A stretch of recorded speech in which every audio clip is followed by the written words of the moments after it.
Plastic. Plastic. Plastic affects my body. በዓለም ላይ በየዓመቱ ከ5 ትሪሊየን በላይ የከረጢት ፕላስቲኮች ይመረታሉ። 160 ሺህ የከረጢት ፕላስቲኮች በሰከንዶች ይመረታሉ ማለት ነው። በተቃራኒው በዓለም ላይ ባሉ ከተሞች ደግሞ በቀን ከ1 ሚሊዮን በላይ ቶን ፕላስቲኮች ይወገዳሉ።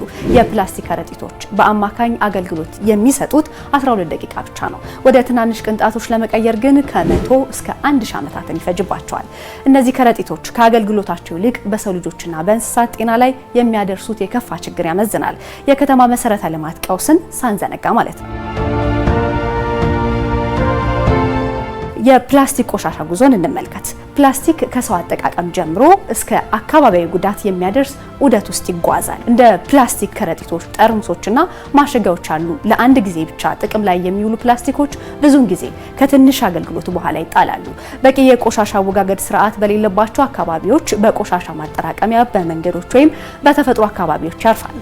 የተባበሩት መንግስታት የአካባቢ ፕሮግራም ወይም UNEP መረጃ እንደሚያመለክተው በየዓመቱ 8 ሚሊዮን ሜትሪክ ቶን ፕላስቲክ ወደ ውቅያኖሶች ይገባል። ይህም በየደቂቃው አንድ የቆሻሻ መኪና ጭነት ጋር እኩል ነው ይለናል። ከመንገድ ወደ ሰውነት ያለውን ጉዞ እንመልከት። የፕላስቲክ ቆሻሻ የማይንቀሳቀስ አይደለም። በንፋስ በውሃ ወይም በሰውነት እንቅስቃሴ ተጉዞ ወደ ማይክሮፕላስቲክ ወይም ደግሞ 5 ሚሜ ያነሱ ቅንጣቶችን ይከፋፈላል። የ2022ቱ ኢንቫይሮንመንታል ሳይንስ ኤንድ ቴክኖሎጂ ጥናቶች እንደሚጠቁሙት እነዚህ ማይክሮፕላስቲኮች በባህር ህይወት፣ በግብርና፣ በአፈር፣ በሰው ደምና አካላት ውስጥ ተገኝተዋል። በምግብ ሰንሰለት በኩል ማይክሮፕላስቲክ በባህር ምግቦች፣ ሰብሎችና የመጠጥ ውሃ ውስጥ ይገኛሉ። ይህም እንደ ሆርሞን መዛባት ያሉ የጤና አደጋዎችን ያስከትላል። ምንም እንኳን የረጅም ጊዜ ተጽዕኖዎች አሁንም እየተጠኑ ቢሆንም ማለት ነው። 70% የከተማ ጎርፍ በፕላስቲክ ቆሻሻ ይባባሳል። በተለይ በማደግ ላይ ባሉ ሀገሮች ውስጥ ካሉ ከተሞች ምልከታዎች ጋር ይህ ይጣጣማል። የፕላስቲክ ከረጢቶችና ፍርስራሾች የዝናብ ፍሳሾችና የውሃ መስመሮች ይዘጋሉ። በከባድ ዝናብ ወቅት ጎርፍን ያባብሳሉ።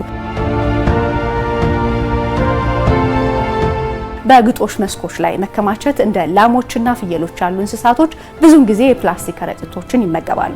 ይህ የአንጀት መዘጋት፣ የተመጣጠነ ምግብ እጥረትና ሞትን ያስከትላል። ላብነት በህንድ የእንስሳት ሐኪሞች ከላሞች ሆድ ውስጥ ኪሎግራም ፕላስቲክን ለማስወገድ ቀዶ ጥገና መፈጸማቸውን ይነገራል። ይህም የፕላስቲክ ላም ሲንድሮም ተብሎ ይጠራል። ይህ የእንስሳት ደህንነት ብቻ ሳይሆን በእንስሳት ላይ ጥገኛ የሆኑ የግብርና ኢኮኖሚ ያውካል። ማይክሮፕላስቲኮች በምግብ ውስጥ እንዴት ይከሰታሉ? ሌላኛው ጥያቄ ነው።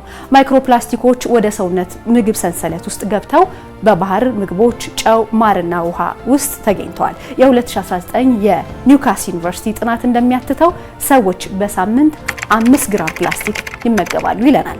የጤና አደጋዎች ከማይክሮፕላስቲኮች ባሻገር የፕላስቲክ ምርትና አወጋገድ እንደ ዳይኦክሲን ያሉ ብክለቶችን ይለቃል። እነዚህም ከካንሰርና የመራባት ችግሮች እንዲሁም በሽታ የመከላከል አቅምን ያሳንሳል።